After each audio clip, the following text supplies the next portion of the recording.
14 ফেব্ৰুৱাৰী তাৰিখে ভাৰতৰ প্ৰধানমন্ত্ৰী নৰেন্দ্ৰ মোদী ডাঙৰীয়া আমাৰ অসমলৈ আহিব।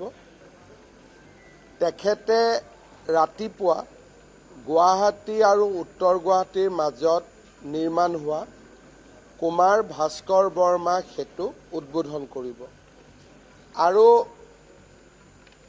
লাচিত ঘাটৰ কাষত অনুষ্ঠিত এখন চৰকাৰী সভাত তেখেতে ইণ্ডিয়ান ইনষ্টিটিউট অফ মেনেজমেণ্ট গুৱাহাটীৰ শিক্ষা গ্ৰহণ যিটো কাৰ্যক্ৰম বা কেম্পাছৰ আৰম্ভণি কৰিব।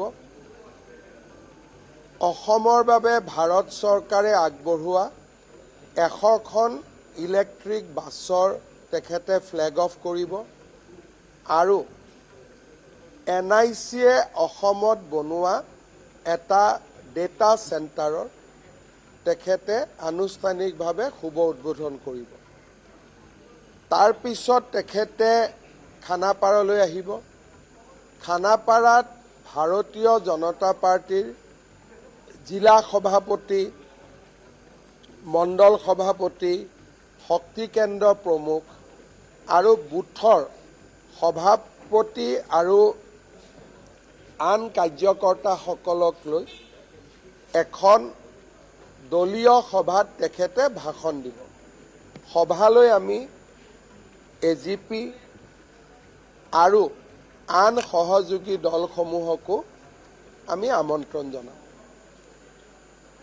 তাৰ পিছত তেখেতে গুৱাহাটী বিমানবন্দৰৰ পৰা পোনে মৰাণলৈকে যাব আৰু মৰাণত আমি যি এডভান্স লেণ্ডিং ফেচিলিটি কৰিছোঁ নেশ্যনেল হাইৱেৰ ওপৰত, তাতে প্ৰধানমন্ত্ৰী ডাঙৰীয়া লেণ্ড কৰিব।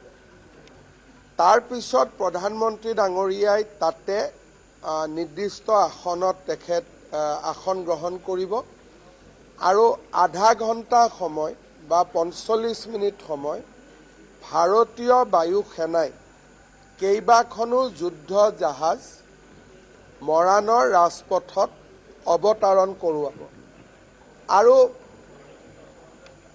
আকাশতো কিছু কমপ্লিট এয়াৰ শ্ব' নহ'লেও কিছু মেনুৱেভাৰ এই জাহাজসমূহে বা বিমানসমূহে কৰিব।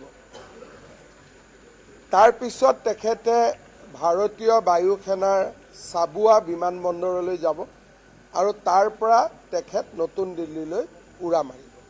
এইটো হৈছে প্ৰধানমন্ত্ৰী ডাঙৰীয়াৰ অসম ভ্ৰমণৰ টেণ্টেটিভ কাৰ্যসূচী। সৰু সুৰা অদল বদল হ'ব পাৰে। মই ইতিমধ্যে ঘটনাটোৰ ওপৰত মই টুইটৰ জৰিয়তে মোৰ দুখ প্ৰকাশো কৰিছোঁ। কাতিগড়া সমষ্টিৰ 3 গৰাকী অসমৰ শ্ৰমিকৰ নাম আমি পাইছোঁ। আমাৰ বিধায়ক কমলাক্ষ দে পুৰকায়স্থক মই 3 গৰাকী শ্ৰমিকৰ ঘৰলৈ যাব অনুৰোধ কৰিছোঁ। আমাৰ মন্ত্ৰী কৌশিক ৰায়ো যাব আৰু 3 গৰাকী পৰিয়াললৈ আমি 5 লাখ টকাকৈ আৰ্থিক সাহায্য ঘোষণা কৰিছোঁ। বাকী নিহতসকলৰ সবিশেষ আমি মেঘালয় চৰকাৰক জনাবলৈ অনুৰোধ কৰিছোঁ।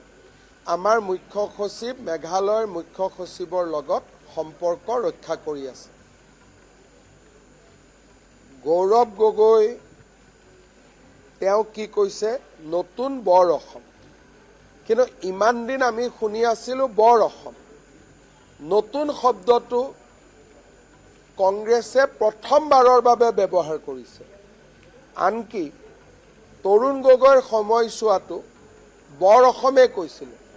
নতুন বৰ অসম শব্দটো কেতিয়াও কোৱা হোৱা নাছিলে।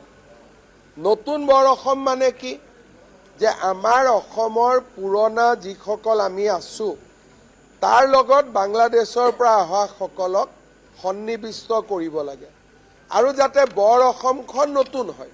সাধাৰণ দৃষ্টিত আমি এইটোৱে বুজিম। অখিল গগৈ ডাঙৰীয়াক কালি মই শিৱসাগৰলৈ গৈছিলোঁ, তেওঁ মোৰ লগত আছিল।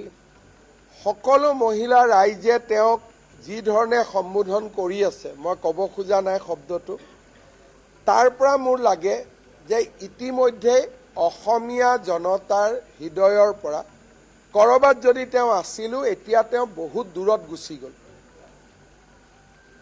মইতো পৰামৰ্শ দিম অখিল গগৈক যে তেওঁ যদি ইলেকশ্যন